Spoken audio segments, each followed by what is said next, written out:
सभी मसीह भाई और बहनों को जय यीशु। हम परमेश्वर पिता, परमेश्वर पुत्र और परमेश्वर पवित्र आत्मा का धन्यवाद करते हैं इस दिन के लिए, इस समय के लिए और इस टाइम के लिए। मेरे मसीह भाई बहन, आज हम लोग जानेंगे कि हमारा शरीर अशुद्ध कैसे होता है, हमारे अंदर अशुद्धियाँ कहाँ से और कैसे आती हैं। इन सभी बातों को समझने के लिए हम परमेश्वर के द्वारा दिया गया वचन पढ़ेंगे। तो आइए चलते हैं, हम पढ़ते हैं उस वचन को। हम वचन पढ़ेंगे मत्ती अध्याय 15 उसका 11 पद। जो मुंह में जाता है वह मनुष्य को अशुद्ध नहीं करता, परंतु जो मुंह से निकलता है वही मनुष्य को अशुद्ध करता है। यह वचन हमें ये सिखाता है कि हम जो खाना खाते हैं हमारे शरीर के अंदर जाता है वो हमें अशुद्ध नहीं करता। खाने पीने से अशुद्धता न आने का मतलब ये नहीं कि जो नहीं खाना आप उसको भी खाने पीने लगे, क्योंकि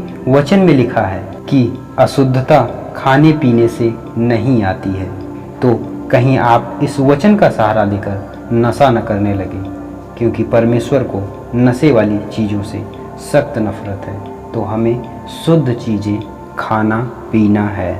तो आइए चलते हैं, हम समझते हैं उस बात को कि अशुद्धता हमारे अंदर कहाँ से और कैसे आती है। हमारे अंदर अशुद्धता तब आती है जब हम गलत शब्द का इस्तेमाल करते हैं, गाली देते हैं, झूठ बोलते हैं, झूठी शपथ खाते हैं, किसी की चुगली करते हैं। और आजकल लोग अपनी इन सभी अशुद्धताओं को भूलकर खाने की अशुद्धता देखता है। नहाकर खाना बनाया गया हो, कोई उस खाने को छुआ ना हो, और ऐसी बहुत सी चीज़ें हैं जो लोग आजकल कर रहे हैं। अपनी अंदर की अशुद्धता को नहीं देख रहे हैं और बाहरी अशुद्धता को लोग लेकर भटक रहे हैं। शाकाहारी भोजन करना है, नहीं तो अपवित्र हो जाएंगे। ये बात ठीक है, आप नहा के खाते हैं, शाकाहारी भोजन करते हैं, इसमें कोई बुराई नहीं है। लेकिन आपको एक बात को ध्यान में रखना बहुत ज़रूरी है कि आप जब गलत शब्द का इस्तेमाल अपनी बोलचाल की भाषा में करते हैं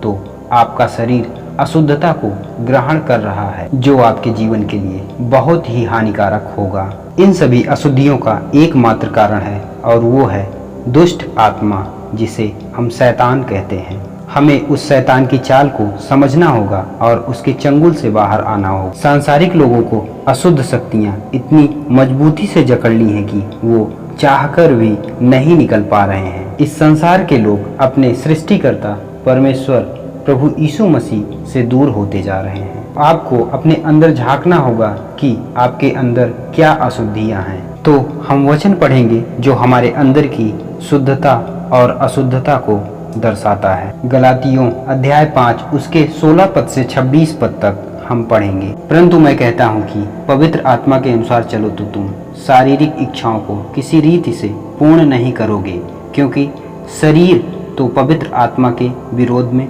और पवित्र आत्मा शरीर के विरोध में लालसा करता है। ये तो एक दूसरे के विरोध में है कि जो तुम करना चाहते हो उसे ना कर सको। परंतु यदि तुम पवित्र आत्मा के चलाए चलते हो तो व्यवस्था के अधीन न रहो।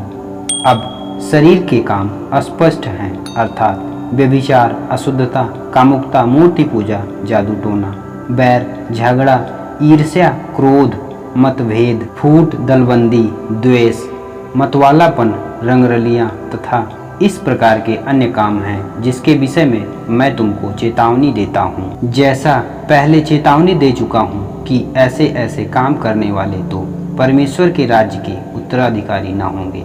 परंतु पवित्र आत्मा का फल प्रेम, आनंद, शांति, धीरज, दयालुता, भलाई, विश्वास, नम्रता व संयम है।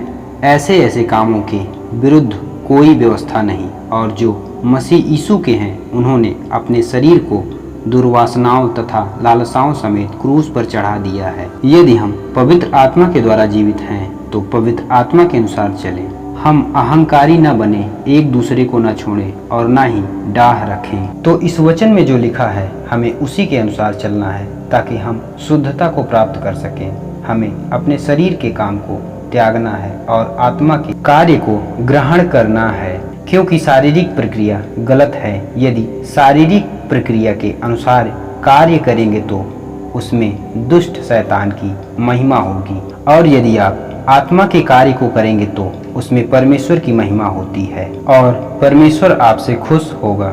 जैसे पिता अपने पुत्र के खराब चाल चलन से दुखी होता है, वैसे ही हमारा सृष्टिकर्ता परमपिता परमेश्वर प्रभु यीशु मसीह हमारे गलत कार्यों को देखकर दुखी होता है। तो हमें अपने शुद्ध मन अर्थात बुराई को त्याग कर प्रभु यीशु मसीह की महिमा आराधना करना है और प्रभु यीशु मसीह पर पूर्ण विश्वास रखना, क्योंकि विश्वास के द्वारा प्रभु यीशु मसीह में सब कुछ संभव है। तो आज हम इस सच्चाई को जानने के बाद इस संसार की सांसारिकता को लेकर पाप में क्यों डूबे रहें। हर एक व्यक्ति को पाप के जाल से बाहर आए बिना चंगाई छुटकारा नहीं मिल सकता। हर व्यक्ति को इस संसार के हर मोड़ पर शैतान की चाल को समझना होगा। जो अभी हम लोगों ने वचन पढ़ा, यदि आप लोग उस वचन के सहारे चलते हैं, उस वचन को लेके चलते हैं, तो आप हमेशा शैतान के जाल से मुक्त रहेंगे। तो इन सभी बातों के द्वारा यह स्पष्ट हो गया है कि हमारे शरीर के अंदर अशुद्धता खाने पीने से नहीं, बल्कि हमारे अंदर छिपी हुई बुराइयों के द्वारा हमारा शरीर अशुद्ध होता है। सभी मसीह भाई और बहनों को जय यीशु। हम परमेश्वर पिता, परमेश्वर पुत्र और परमेश्वर पवित्र आत्मा का धन्यवाद करते हैं इस दिन के लिए, इस समय के लिए और इस टाइम के लिए।